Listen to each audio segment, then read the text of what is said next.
orang beragama itu ya orang hidup. Kalau orang mati ya nggak beragama, udah mati. Menurut saya yang lebih penting atau lebih dulu harus saya pelajari itu hidup, bukan agama.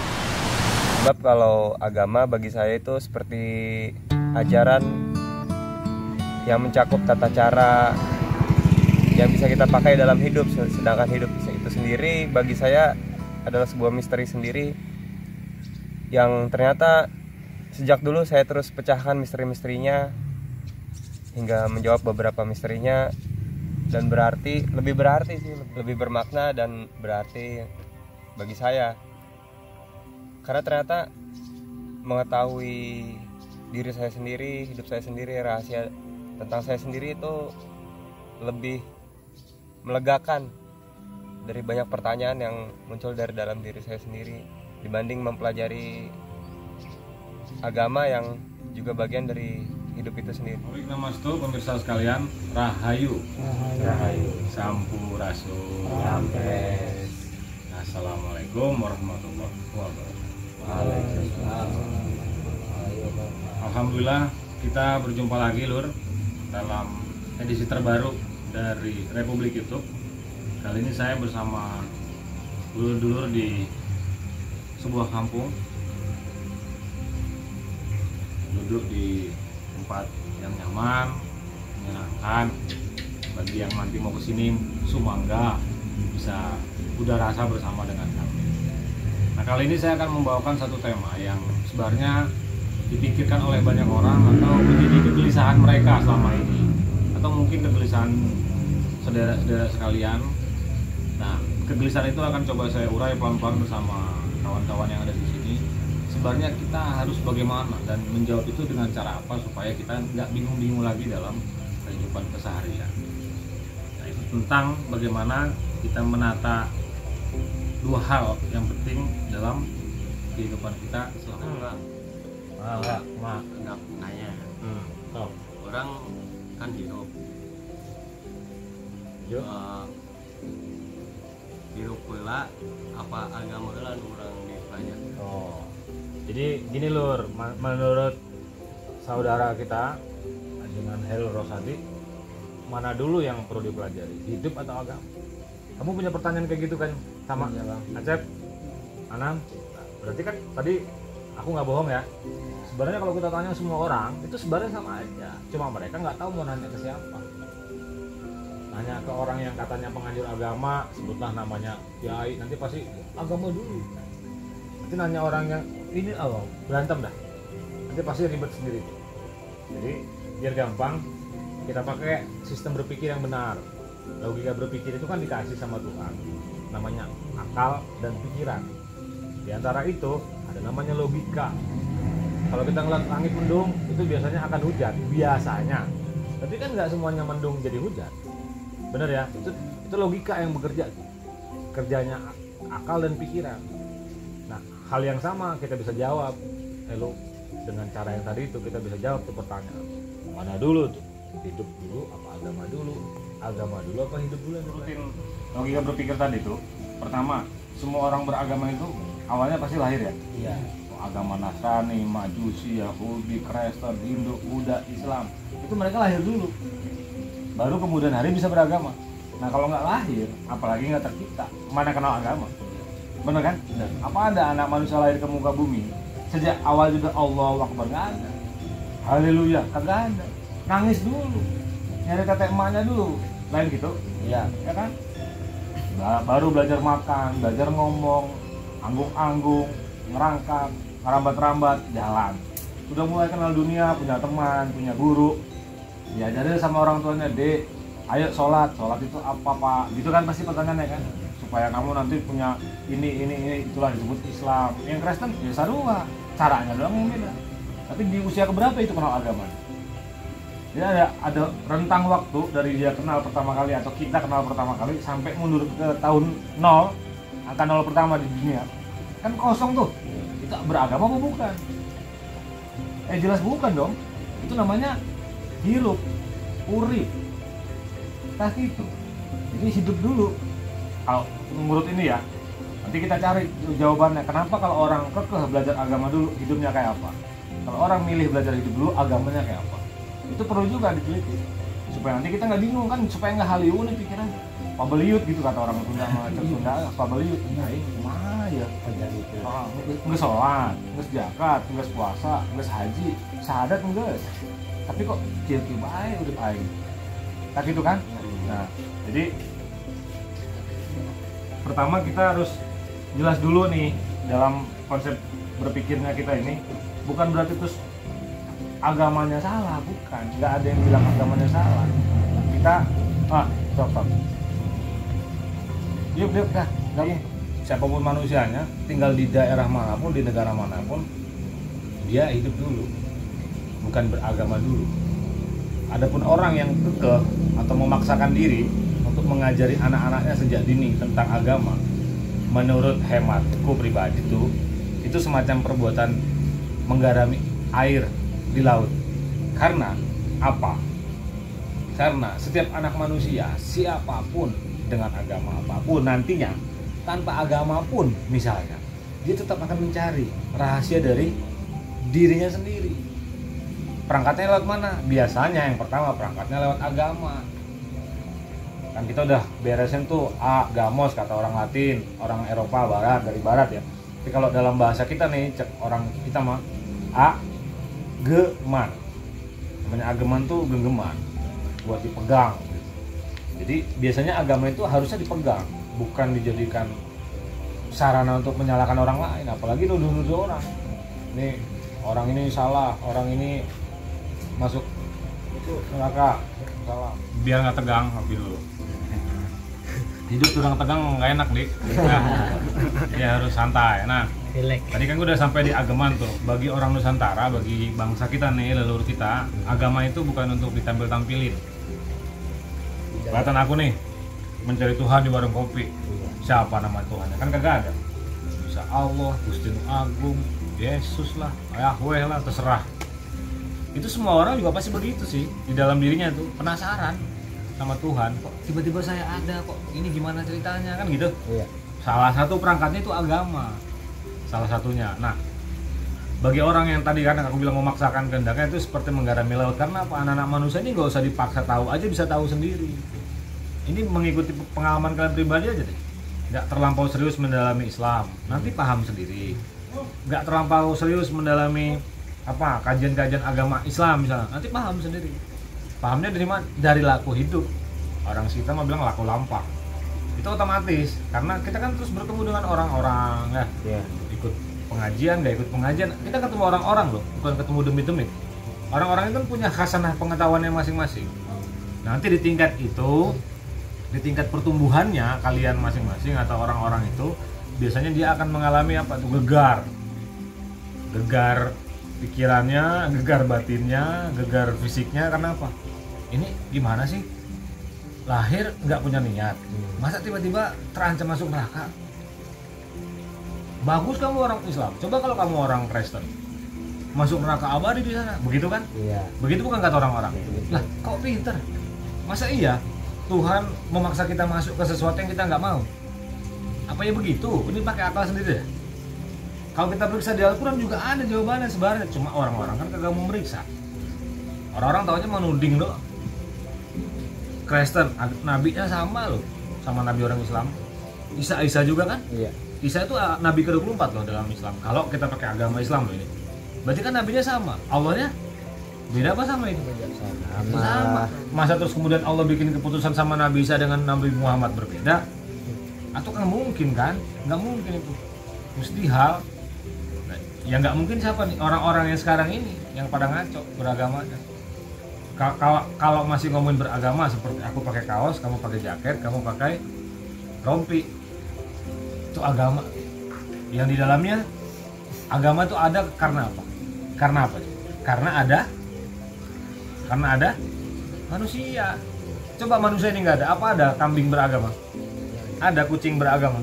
Kagak. Bertuhan mungkin, kita nggak tahu sejauh ini. Kita bisa tanya nanti sama kucingnya, sama ular, sama gajah. Tapi karena ada manusia maka ada agama. Tapi agama ini penting apa enggak? Penting. Mestinya penting, soalnya ada nabinya. Kalau nggak penting kagak nongol nabinya. Yang kagak penting ini cara kita mempelajari agamanya itu yang ngaco.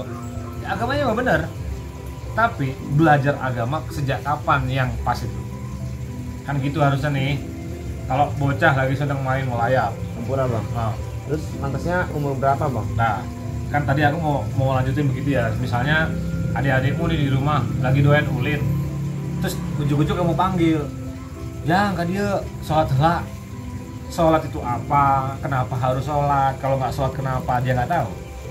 Paling banter kamu cuma bisa ngancem, kalau nggak sholat berdosa, masuk neraka. Dosa itu apa? Neraka itu apa? Kagak tahu juga dia. Sekalipun dia mau ngikutin maumu sholat, itu lebih karena apa? Karena takut diomelin. Sama kayak kita waktu kecil, doyan lagi ulin nih sepak bola, dipanggil sama abah, sama bapak. Di sebelah kalau kagak sholat, Iya. ini yang nyuruh Allah apa bapak nih? Perasaan Allah kita udah pada tahu ya, pada gede-gede. Kita mau ngaco-ngaco aja nih, nggak ada tuh Allah nyeblak kita. Paling hati kita doang kagak enak kan? Iya. Gelisah kok gue begini, kok gue bikin dosa kok. Misalnya begitulah contoh ya. Iya. Itu kan fase-fase keberapa sih kamu mulai bener ngeh mau ngaji agama? Nah, itu cek sendiri, biasanya beda-beda, Daud. Ada yang kayak aku dulu umur 7 tahunan udah mulai resep gitu ngaji gitu-gituan tang Al-Quran lah, ya tarekat lah, apa segala macam. Masih usia belasan aku udah tambah liar. Wah, Islam ini semua aku pelajari semua sama. Udah masuk 20, udah mulai ngerucut tuh satu.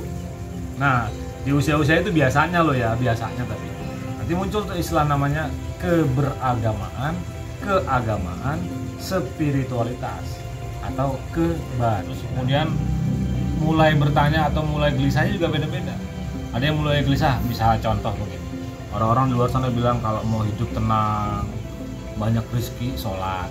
Lah, memang orang-orang yang di pinggir jalan di bawah kolong jembatan tuh gak sholat misalnya, nggak kaya tuh.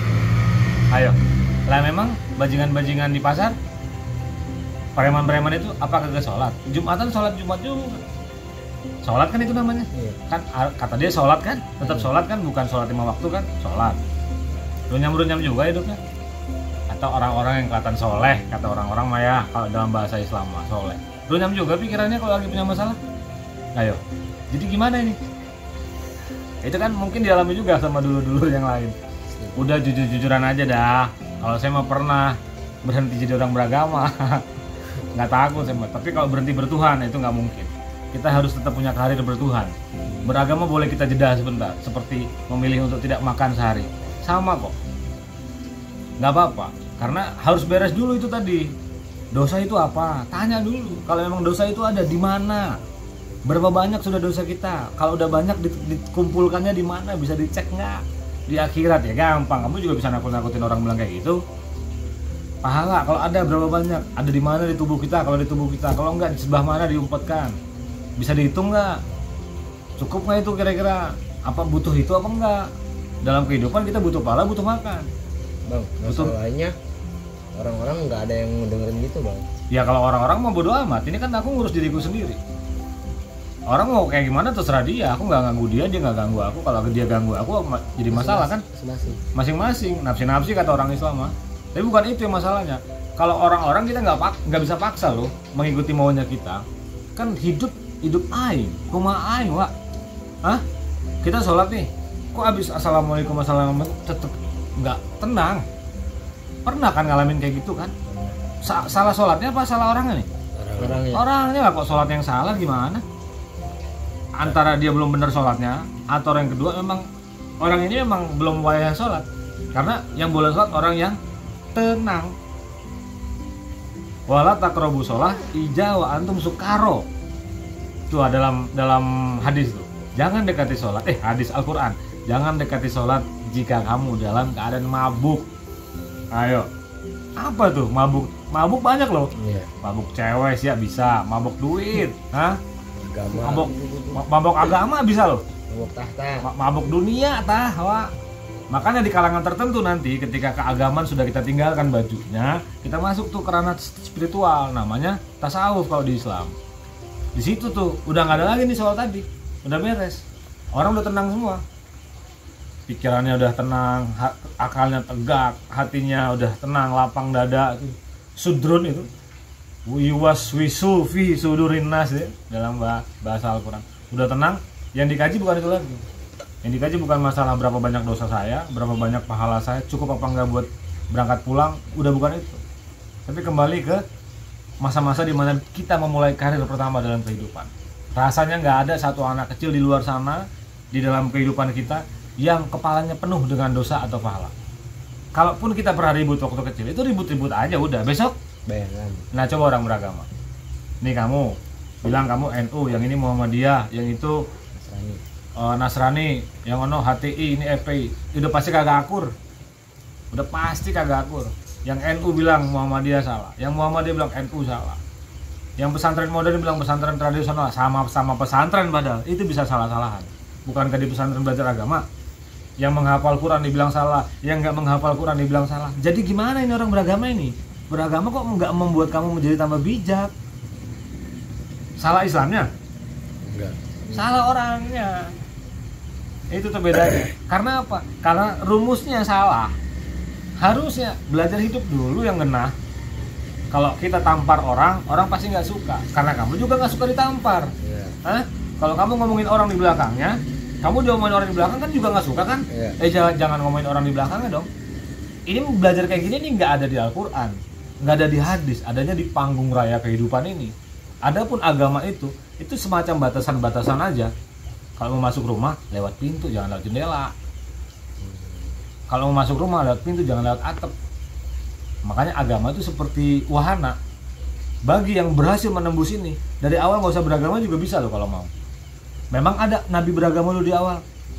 Nggak ada satupun nabi yang berkarir dengan beragama dulu. Buktikan omonganku. Silakan teman-teman di luar sana yang nggak percaya, ayo kita beradu argumentasi, cari data yang Anda punya, saya punya data sendiri. Nggak ada satupun nabi termasuk Muhammad yang beragama dulu baru kemudian dia bilang saya membawa Islam. Enggak, dia belajar hidup dulu. Muhammad sampai umur 40, dari umur 0 sampai 40 tahun baru dia bilang saya bawa wahyu namanya Al-Quran, saya membawa misi namanya Islam, rahmatan lil alamin. Islam artinya damai sejahtera. Kalau kamu damai sejahtera, bukankah kamu sudah mengalami kondisi keislaman? Iya. Nah kalau orangnya bukan muslim dalam bahasa agama, damai sejahtera hidupnya, muslim bukan itu. Harusnya kan begitu. Iya. Orang sekarang kan kagak. Karir beragama minimal gue ada sholat, minimal tuh. Bukti kalau kamu muslim, sholat kamu. Jumatan kamu masuk masjid gitu kan? Iya. Tapi setelah Jumat, orang pada Jumat kamu nyolong sendal, nggak diomongin tuh, nggak dijadikan bahan pelajaran. Pokoknya kamu Jumatan aja, beres sudah. Katanya gugur dosa, katanya dapat pahala, katanya. Kalau ngomong-ngomong katanya gitu mah aku juga bisa, kamu juga bisa sama, nakut-nakutin orang aja kerjanya. Makanya kalau kita belajar hidup kita jadi tahu, kalau kita lahir pasti kita mati. Tadinya kita nggak ada, tiba-tiba ada, nanti kemana? Ke neraka kah? Ke surga kah? Ke akhirat kah? Nanti kita kalau belajar agama kita bisa berbahagia di akhirat. Kenapa harus nunggu akhirat? Bagaimana sekarang aja kan bisa sih? Masa nggak boleh? Memang kalau nggak sholat nggak berbahagia? Lah orang yang sholat aja bisa nggak bahagia? Memang kalau nggak haji nggak boleh? Boleh. Orang yang haji aja banyak yang nggak bahagia, ya kan gitu? Iya. Lagi-lagi bukan salah hajinya ini, bukan salah sholatnya, lagi-lagi salah orangnya. Nah semua orang itu kan pasti hidup selama belum mati. Makanya penting belajar hidupnya dulu. Kenali itu dirimu. 5 anggota jari, 10 anggota tangan, 10 anggota kaki, pantat didudukin bolak-balik bertahun-tahun, diajak ngobrol juga kagak. Dimintakan terima kasihnya pernah? Kamu kentutin, diberakin. Apa pernah? Dibilang terima kasih ya wajah kamu sudah dibilang ganteng sama orang-orang. Ada orang kayak gitu? Enggak ada. Kalau yang ada mah, gagah nih. Wah bersorban, biar dibilang muslim, biar dibilang soleh. Busuk hatinya, banyak. Sekelas ajengan aja ada kok. Sekelas saya itu ada. Mau dibilang Habib sekalipun. Contoh-contohnya banyak, memang kamu pikir nggak ada? Ada. Tapi lihatlah petani-petani kampung, orang-orang desa itu yang hidupnya sejahat, tenang ya. Nggak kelihatan seperti orang Islam pada umumnya, tapi hatinya lemah lembut bicaranya, santun pada orang-orang, siapa saja boleh masuk rumahnya, makan bareng-bareng. Itu ajaran-ajaran dari mana sih? Ajaran-ajaran kehidupan yang dilakukan juga oleh para nabi. Sama Nabi Ibrahim kalau makan nggak bisa sendirian, harus bareng-bareng. Orang Sunda bilang mah padangan ya, Padangan. riungan. Kerja dia rajin karena untuk cari makannya sendiri. Orang kalau belajar agama terus-terusan belajar agama, kapan nyari duitnya? Kapan nyari penghidupan? Itu nanti bikin orang sakit jiwa tuh, belajar agama terlampau serius. Kalau belajar hidup terlampau serius, nggak apa-apa. Kamu belajar agama terlampau serius, kamu nanti isi kepalanya cuma dosa, pahala, haram, halal, salah, bener. Salah bener aja orang karena nggak belajar hidup jadi bingung. Ini salah apa bener? Kan gitu kan? Dak, dulur-dulur sadayana yang ada di luar sana, siapapun Anda, siapapun kalian, mau itu orang dari Barat, dari Afrika, dari Amerika Latin, dari Amerika, dari Asia Daratan, Asia Timur, Australia, Kepulauan Pasifik, sama, semua sama, gelisah, sama apa? Sama diri dan hidupnya, diri sendiri dan hidupnya. Nggak gelisah sama agamanya, karena agama itu sesuatu yang datang dipaksakan dari luar. Awalnya gitu. Kalau sesuatu itu tidak dipaksakan, mungkin ceritanya berbeda. Setahuku pribadi tidak ada nabi satupun yang memaksakan ajarannya pada umatnya. Contohnya misalnya Nabi Nuh, umur 900 tahun, dakwah beratus-ratus tahun. Umatnya berapa? 70 orang doang. Nabi Nuh tuh hidup 900 tahun, bukan 90 tahun, Wak. 9 abad, itu capeknya minta ampun tuh pasti. Udah ngomong berbusa-busa itu, pengikutnya cuma 70 ekor. Nabi Muhammad dakwah 23 tahun, pengikutnya ribuan lebih dari Nabi Nuh. Oke lah. Ibrahim, semua nabi-nabi, tapi tidak ada satupun mereka yang memaksakan kehendaknya. Kalau kamu yakin dengan apa yang saya sampaikan, saya terima dari Tuhan saya, ayo ikut saya. Kalau nggak usah, jangan. Buktinya apa? Nabi Nuh istrinya kan membalelo kan, nggak mau naik kapal. Anaknya sama. Ibrahim bapaknya nggak mau nurut sama anaknya. Muhammad paman-pamannya begajulan semua. Itu saudara-saudara bukan itu? Kerabat kayak itu namanya. Bagaimana orang lain? Itu karena seluruh nabi mengikuti tadi apa yang aku sampaikan di awal itu. Man arafa nafsahu faqad arafa rabbah. Bagi yang mengenal diri pasti mengenal Tuhannya. Dengan cara apa? Dengan caranya masing-masing. Karena setiap kita punya jalan ninjanya berbeda-beda. Jalan ninjaku, jalan ninjamu nggak mungkin bisa disamain. Paling beriris-iris doang, beriris. Oh ketemu di sini gitu. Nggak bisa sama. Aku pernah ngalamin kultur pesantren, ini enggak, itu enggak. Soalnya malah dari sekolah Islam terpadu misalnya gitu ya. Iya kan sekarang ada tuh sekolah dasar Islam terpadu, sekolah dasar Islam enggak terpadu. Macam-macam sekarang udah tambah nggak jelas. Dan yang terjadi adalah sekarang ini kita lihat di mana-mana orang itu gagal menjadi manusia, gagal jadi jelma. Jadinya orang-orang doang. Namanya orang, bisa kita tambahin orang-orangan sawah. Jangan berbangke kan. Jadi iya. Coba kalau jadi manusia. Manusia mah sarua kayaknya, di mana-mana juga sama. Kamu sedih, aku punya sedih. Kamu bahagia, aku punya bahagia. Kamu punya takut, aku punya takut. Kamu punya bangga, aku punya bangga. Itu dipelajari dulu rasa-rasa kita sendiri. Aku pernah membuktikan nggak sholat, biasa aja. Sholat biasa aja. Salahnya kenapa nyari sesuatu dari sholatmu? Sudah jelas kita hamba, dikasih gratisan udara, air, makanan, rezeki udah ada yang ngatur. Diminta mengabdi saja, mikir. Hah? Kita kan pinter nih. Bila punya masalah, ya Allah, kenapa hamba mengalami ini ya Allah? Masalahnya selesai, lupa lagi. Kan orang gitu kan kebanyakan. Iya. Nah, kita ini berharap semoga lah ya saudara-saudara di luar sana sudahlah cukup berhenti jadi orang-orangan. Jadi manusia itu lebih seru. Jadi manusia yang berhasil memanusiakan orang lain. Itu yang penting. Kalau kamu perut lapar, datanglah kawan-kawanmu, saudaramu. Kamu punya makan, kamu punya uang. Kamu lihat wajahnya melas, antara putus asa, putus cinta, atau putus dapurnya. Putus dapurnya. Itu yang tanya, kenapa kamu kok wajahnya melas gitu? Wah, aku lagi kelaparan 3 hari. Ya Allah, sana cari makan gitu.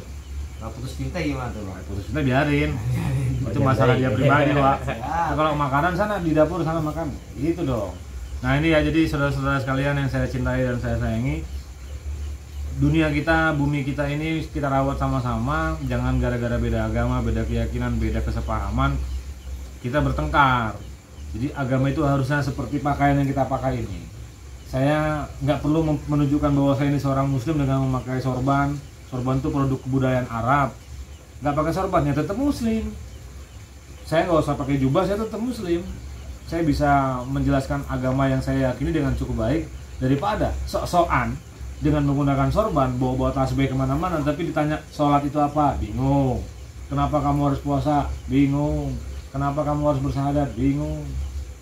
Emang kalau nggak sholat di masjid boleh nggak? Bingung. Daripada bingung, ya udah mending belajar hidup dulu aja yang kena. Pelajari itu hidup dengan baik. Nanti otomatis agamanya ikut membaik lu. Itu otomatis. Daripada kita pusing salah benar, dosa, pahala, neraka, surga. Hidup nggak menarik banget isinya gitu doang. Allah punya peraturan, punya rahasia dan punya misteri, pecahkan itu. Tuhan punya rahasianya untuk kita pecahkan itu. Nanti kamu akan dituntun oleh Dia yang Maha tahu dan Maha menunjukkan jalan kepada jalan yang harus kamu tempuh. Para orang di jalan raya sana bisa menuju ke tempat-tempat yang berbeda, padahal jalan yang dilewati sama. Ya kayak gitu aja hidup. Jadi makanya santai-santai, jangan lupa minum kopi. Nah, kalau yang suka ngerokok ya ngerokok, nggak suka ngerokok ya jangan ganggu orang yang nggak ngerokok. Nah, hidup aing kumaha aing, yang penting berbahagia. Jadi gitu aja saudara-saudara sekalian. Sampai jumpa di lain waktu. Ini saya masih di Kampung Sinagakure, di tempat orang yang baik sekali hatinya mau mengizinkan kami udah rasa duduk-duduk santai di malam minggu ya, malam minggu bersama dengan para jomblo. Akut. Di sana ada Kang Dono yang menyaksikan kami dari keheningan. Atur nuhun sepuranya kalau ada salah-salah kata dari saya. Bagi kawan-kawan yang mau melanjutkan misi hidupnya sendiri, pesan saya jangan lupa berbahagia. Terima kasih. Sampurasun, rahayu. Nah. Rahayu.